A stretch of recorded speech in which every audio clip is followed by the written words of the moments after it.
Encounter ಸಂಬಂಧಪಟ್ಟಂತೆ ಕೆಲವರು ಅನುಮಾನ ವ್ಯಕ್ತಪಡಿಸ್ತಾ ಇದ್ದಾರೆ.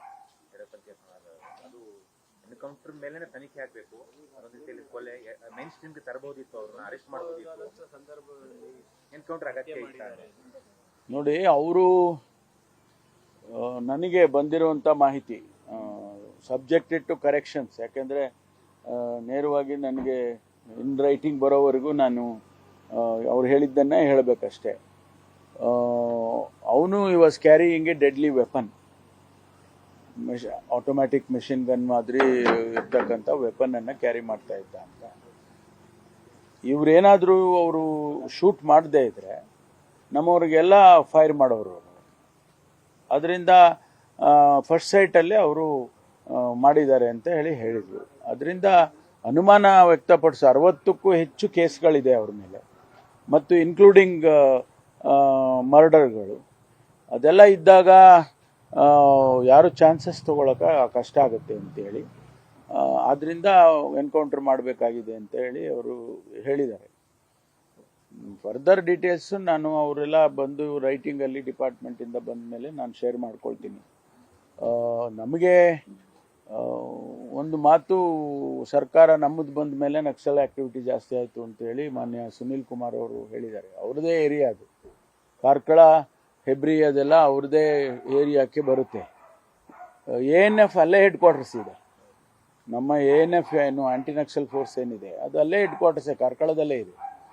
ನಾವು ಸತತವಾಗಿ ಯಾವಾಗಲೂ ಕೂಡ ಒಂದು ನಿಗಾ ಇಟ್ಕೊಂಡೇ ಬರ್ತಾ ಇದ್ರು, ಇಲ್ಲಿವರೆಗೂ ಇರಲಿಲ್ಲ. ಮೊನ್ನೆ ತಾನೇ ಹೋದ 15 ದಿವಸನೋ ಏನೋ ಕಾಣಿಸುತ್ತೆ. ಅದು ಹಿಂದೆ ಒಬ್ಬರು ಲತಾ ಅಂತ, ಒಬ್ಬರು ರಾಜು ಅಂತ, ಅವರಿಬ್ಬರು ಲೀಡರ್ಸ್ಗಳು, ಅವರು ಸೈಟ್ ಆದರು ಅಂತ ಹೇಳಿ ನನಗೆ ವರದಿ ಕೊಟ್ಟಿದ್ರು. ಆ ಸಂದರ್ಭದಲ್ಲಿ ಇಲ್ಲ, ಅದನ್ನು ಕೂಂಬಿಂಗ್ ಮಾಡಬೇಕು ಅಂತೇಳಿ ಅವರು ನಮ್ಮ ಡಿಪಾರ್ಟ್ಮೆಂಟ್ನವರು ISDನವರು ಕೂಂಬಿಂಗ್ ಮಾಡೋದಕ್ಕೆ ಆಪರೇಷನ್ ಪ್ರಾರಂಭ ಮಾಡಿದರು. ಈ ಮಧ್ಯದಲ್ಲಿ ಇವ್ರದ್ದು ಮಾಹಿತಿ ಬಂತು. ಮಾಹಿತಿ ಬಂದಾಗ ಇವರು ಅಲ್ಲಿ ಹೋದಂಥ ಸಂದರ್ಭದಲ್ಲಿ ಎನ್ಕೌಂಟರ್ ಮಾಡುವಂಥದ್ದು ಆಗಿದೆ.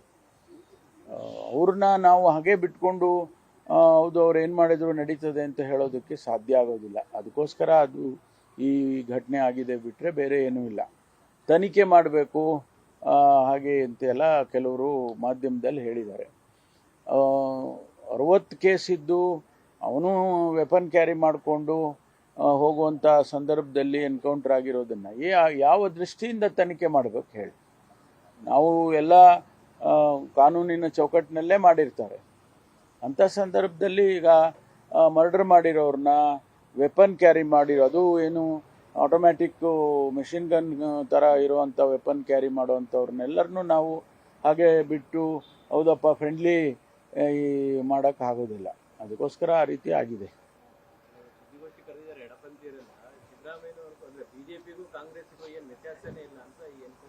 ಇಲ್ಲ, ಇಲ್ಲಿ ಕಾಂಗ್ರೆಸ್ BJP ಪ್ರಶ್ನೆ ಬರಲಿಲ್ಲ. ಇಲ್ಲಿ ಸೇಫ್ಟಿ ಪ್ರಶ್ನೆ ಮತ್ತು ಯಾವ ಉದ್ದೇಶಕ್ಕಾಗಿ ಅವರು ನಕ್ಸಲಿಸಮ್ಗೆ ಹೋಗಿದ್ದಾರೆ ಅದು ಮುಖ್ಯ ಅಲ್ವಾ? ಹಾಗಾಗಿ ನಾವು ಅವ್ರನ್ನೇ ಕೇಳಿದ್ದಾರೆ ಸರೆಂಡರ್ ಆಗಿ ಅಂತ. ಅವರ ರಿಲೇಟಿವ್ಸು ಕೂಡ ನೀವು ಬಿಟ್ಬಿಡಿಯಪ್ಪ ಇದನ್ನೆಲ್ಲ ಅಂತ ಸರೆಂಡರ್ ಆಗಿ ಅಂತಲೂ ಕೂಡ ಕೇಳಿದ್ದಾರೆ, ಪತ್ರನೂ ಬರೆದಿದ್ದಾರೆ ಅವರಿಗೆ. ಆದರೆ ಯಾವುದನ್ನು ಕೇಳಿಲ್ಲಲ್ಲ ಅವರು. ಅದರಿಂದ ಈ ಘಟನೆ ನಡೆದಿದೆ. BPL ಸಂಬಂಧಪಟ್ಟಂತೆ ಗೊಂದಲ ಜಾಸ್ತಿ ಆಗ್ತಿದೆ, ಜನಗಳಿಗೆ ಮನವರಿಕೆ ಮಾಡುವಂತ ಪ್ರಯತ್ನ ಸರ್ಕಾರದಿಂದ ಆಗ್ತಾ ಇಲ್ಲ ಅಂತ. ಅಲ್ಲ, ಈಗಾಗಲೇ DC-ಗಳಿಗೆ ಎಲ್ಲ ತಿಳಿಸಿದ್ದಾರೆ. ಸರ್ಕಾರದಿಂದ DC-ಗಳಿಗೆ ಯಾವ ಉದ್ದೇಶಕ್ಕೋಸ್ಕರ ಮತ್ತು ಯಾವ ಮಾನದಂಡ ಇಟ್ಕೊಂಡು ಈ ಕಾರ್ಡ್ಸ್ಗಳನ್ನು ತೆಗೆಯೋದಕ್ಕೆ ಅಥವಾ ಕರೆಕ್ಷನ್ಸ್ ಮಾಡೋದಕ್ಕೆ ಹೊರಟಿದ್ದಾರೆ ಅನ್ನುವಂಥದ್ದು. ಕೆಲವ್ರನ್ನ APLಗೆ ತಂದಿದ್ದಾರೆ, ಕೆಲವರು ತಪ್ಪುಗಳಾಗಿದ್ದು ಮುಖ್ಯಮಂತ್ರಿಗಳು ಕೂಡ ಹೇಳಿದ್ದಾರೆ. ಇವತ್ತು ಎಲ್ಲಾದರೂ ಒಂದು ವೇಳೆ ತಪ್ಪಾಗಿ ಏನಾದರೂ ನೀವು ಮಾಹಿತಿಗಳನ್ನು ಗ್ರಹಿಸ್ಕೊಂಡು ಅವ್ರು ಕ್ಯಾನ್ಸಲ್ ಮಾಡಿದರೆ ಅದನ್ನು ರೆಸ್ಟೋರ್ ಮಾಡಿ ಅಂತ ಹೇಳಿದ್ರು, ಸರಿ ಮಾಡಿಸಿ ಅಂಥದ್ದನ್ನು ಮಾಡ್ತಾರೆ ಡಿಪಾರ್ಟ್ಮೆಂಟ್. ಅನರ್ಹತೆ ತೆಗೆಯುವುದು ಸರಿಯಾದ ನಿರ್ಧಾರ. ಅಧಿಕೃತವಾಗಿ ಮಿನಿಸ್ಟರ್ ಕರೆದು ಹೇಳಿ ಇಷ್ಟಿಷ್ಟು ಅರ್ಹ ಇದಾವೆ ಅಂತೇಳಿ ಹೇಳಿ ನಾವು ಇವತ್ತಿನಿಂದ ರದ್ದು ಮಾಡ್ಲಿಕ್ಕೆ ಶುರು ಮಾಡ್ತೀವಿ ಅಂತ ಈ ತರ ಪ್ರೋಸೆಸ್ಸೇ ಆಗಲಿಲ್ಲ. ಯಾರು ಅಕ್ಕಿ ತಗೊಳಕ್ ಹೋಗಿದ್ದಾರೆ ಅವಾಗ ಗೊತ್ತಾಗಿದೆ ಕಾರ್ಡ್ ರದ್ದಾಗಿದೆ. ಇಲ್ಲ, ಅದು ಇಲ್ಲ ಅವರು ತೀರ್ಮಾನ ತಗೊಂಡು DDಗಳಿಗೆಲ್ಲ ತಿಳಿಸ್ಕೊಂಡು ಮಾಡಿದ್ದಾರೆ. ಜನಗಳಿಗೆ ಮಾಹಿತಿ ಕೊಡೋದ್ರಲ್ಲಿ ಏನಾದರೂ ಒಂದಿಷ್ಟು ತಪ್ಪುಗಳಾಗಿರ್ಬೋದು ಅಥವಾ ವಿಳಂಬ ಆಗಿರ್ಬೋದು. ಆದರೆ ಯಾರಿಗೆ ನಾವು ಕಾನೂನು ಬಾಹಿರವಾಗಿ ತೊಗೊಂಡಿರ್ತಾರೆ ಅಂಥವ್ರಿಗೆ ಮಾತ್ರ ನೀನು ರದ್ದು ಮಾಡುವಂಥದ್ದು ಪ್ರಕ್ರಿಯೆ ಅಷ್ಟೇ ಬಿಟ್ಟರೆ ಎಲ್ಲನೂ ಸರಿಯಾಗಿದ್ದರೆ ಕಾನೂನಿನ ಚೌಕಟ್ಟಿನಲ್ಲಿದ್ದರೆ ಯಾರಿಗೂ ರದ್ದು ಮಾಡೋದಿಲ್ಲ. ಈಗ ವಿಚಾರ ಇರೋದು ಅರ್ಹರ ಜೊತೆ ಅನರ್ಹರ ಜೊತೆ ಅರ್ಹರದ್ದಕ್ಕೂ ಕೂಡ ಪಡಿತರ ಸಿಗ್ತಾ ಇಲ್ಲ ಸರ್. ಆ ವಿಚಾರ ಕುರಿತಂತೆ ಅಲ್ಲ, ಅರ್ಹರಿಗೆ ಸಿಗಲೇಬೇಕು. ವಿ ವಿಲ್ ಎನ್ಶ್ಯೂರ್ ದಟ್ ಏನಾದರೂ ತಪ್ಪುಗಳಾಗಿದ್ದರೆ ಅದನ್ನು ಸರಿಪಡಿಸ್ತಕ್ಕಂಥ ಕೆಲಸ ಸರ್ಕಾರ ಮಾಡುತ್ತೆ.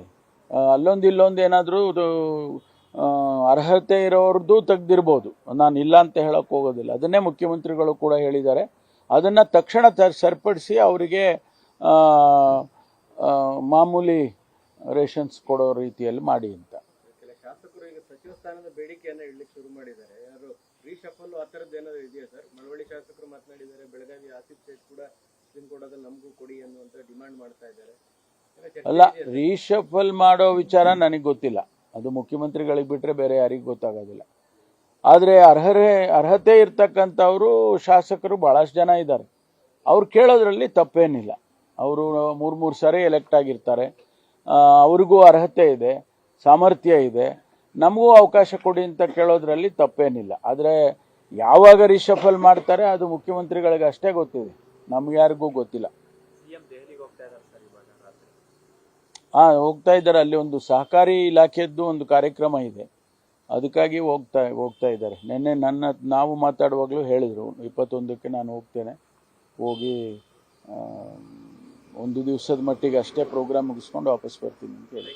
ಲೋಕಾಯುಕ್ತ ಕಚೇರಿಗೆ ಸರ್ ಸಿಎಂ ಅವರು ಬಾಂಬೆಯಿಂದ ನೋಟಿಸ್ ಕೊಡದೇ ಇದ್ರು ಕೂಡ ನಿನ್ನೆ ರಾತ್ರಿ ಹೋಗಿ ಬಂದಿದ್ರು ಅಂತ ಮೈಸೂರು ಲೋಕಾಯುಕ್ತ ಕಚೇರಿಗೆ. ತನಿಖೆ ಮೇಲೆ ಪ್ರಭಾವ ಅನುಮಾನ ದೂರುದಾರರು ಗೊತ್ತಿಲ್ಲ ನನಗೆ. ಅವರು ತನಿಖೆಗೆ ಕರೆದ್ರೆ ಹೋಗಬೇಕು. ಅದು ಬಿಟ್ಟು ಅವರು ಹೋಗಿದ್ದಾರೆ ಅಂದರೆ ಏನಕ್ಕೆ ಹೋಗಿದ್ದಾರೆ ಗೊತ್ತಿಲ್ಲ, ನಮಗೆ ಮಾಹಿತಿ ಇಲ್ಲ. ರಾತ್ರಿ ವೇಳೆ ಹೋಗಿರೋ ಸಾಕು. ರಾತ್ರಿ ವೇಳೆ ಗೊತ್ತಿಲ್ಲ. ಎಲ್ಲ ಬೀಗ ಹಾಕಿರ್ತಾರಲ್ಲ, ಹೋಗಿದ್ದಾರೆ. ಎಲ್ಲ ಬೀಗ ಹಾಕಿರಲ್ವಾ? ಕೆಲ ಅಧಿಕಾರಿಗಳು ಇರುತ್ತೆ ಸರ್ ಆ ಟೈಮ್. ಎಲ್ಲ ಬೀಗ ಹಾಕಿದಾರೋ ಇಲ್ವಾ ಅಂತ ಚೆಕ್ ಮಾಡಕ್ ಹೋಗಿದ್ರೇನು. ಸರ್, ಈಗ ಮೊನ್ನೆ ಕನಕ ಜಯಂತಿ ದಿನ ಕುರುಬ ಸಮುದಾಯದ ಸ್ವಾಮೀಜಿಯವರು ಸಿದ್ದರಾಮಯ್ಯನವರಿಗೆ ಹೇಳಿದ್ದಾರೆ, ತಮ್ಮ ಅಧಿಕಾರ ಹೋದ್ರೂ ಪರವಾಗಿಲ್ಲ, ಜಾತಿ ಗಣತಿನ ಜಾರಿಗೊಳಿಸಿ. ಸಿದ್ದರಾಮಯ್ಯನವರು ಕೈ ಕಟ್ಟುವ ಕೆಲಸ ಆಗಿದೆ ಸರ್ಕಾರದಲ್ಲಿ. ಅವರ ಅಭಿಪ್ರಾಯ ಹೇಳಿದ್ದಾರೆ. ಅನೇಕ ಜನ ಅವರವರ ಅಭಿಪ್ರಾಯಗಳು ಹೇಳ್ತಾರೆ. ಸ್ವಾಮೀಜಿಗಳು ಹೇಳ್ತಾರೆ, ಬೇರೆ ಬೇರೆ ಪ್ರಗತಿಪರ ಚಿಂತಕರು ಹೇಳ್ತಾರೆ. ಭಾಳ ಜನ ಸಂವಿಧಾನದಲ್ಲಿ ನಂಬಿಕೆ ಇರ್ತಕ್ಕಂಥ ಜನ ಇಂತಹ ಕಾಮೆಂಟ್ಸ್ಗಳನ್ನ ಭಾಳ ಜನ ಮಾಡಿದ್ದಾರೆ. ನಾವು ಮುಖ್ಯಮಂತ್ರಿಗಳು ಹೇಳಿದ್ದಾರೆ, ನಾನು ಸಂದರ್ಭಾನುಸಾರ ನಾನು ಇದನ್ನು ಹೊರಗಡೆ ತರ್ತೀನಿ ಅನ್ನೋದನ್ನು ಹೇಳಿದ್ದಾರೆ. ಅದರಿಂದ ಸಾಧಕ ಬಾಧಕಗಳನ್ನು ನೋಡಿಕೊಂಡು ನಾವು ಕಾರ್ಯಕ್ರಮ ರೂಪಿಸೋದಕ್ಕೆ ಅನುಕೂಲ ಆಗುತ್ತೆ ಅಂತ ಹೇಳಿದ್ದಾರೆ. ಬೈಲೆಕ್ಷನ್ ಇದೆ, ಬೈಲೆಕ್ಷನ್ ಮುಗಿದ್ಮೇಲೆ ಮಾಡ್ತೀವಿ ಅಂತ ತಾವು ಕೂಡ ಹೇಳಿದ್ರು. ಹೌದು, ಅದಕ್ಕೋಸ್ಕರನೇ ಅವರು ಆ ಸಂದರ್ಭದಲ್ಲಿ ಮಾಡೋಕ್ಕಾಗಲಿಲ್ಲ.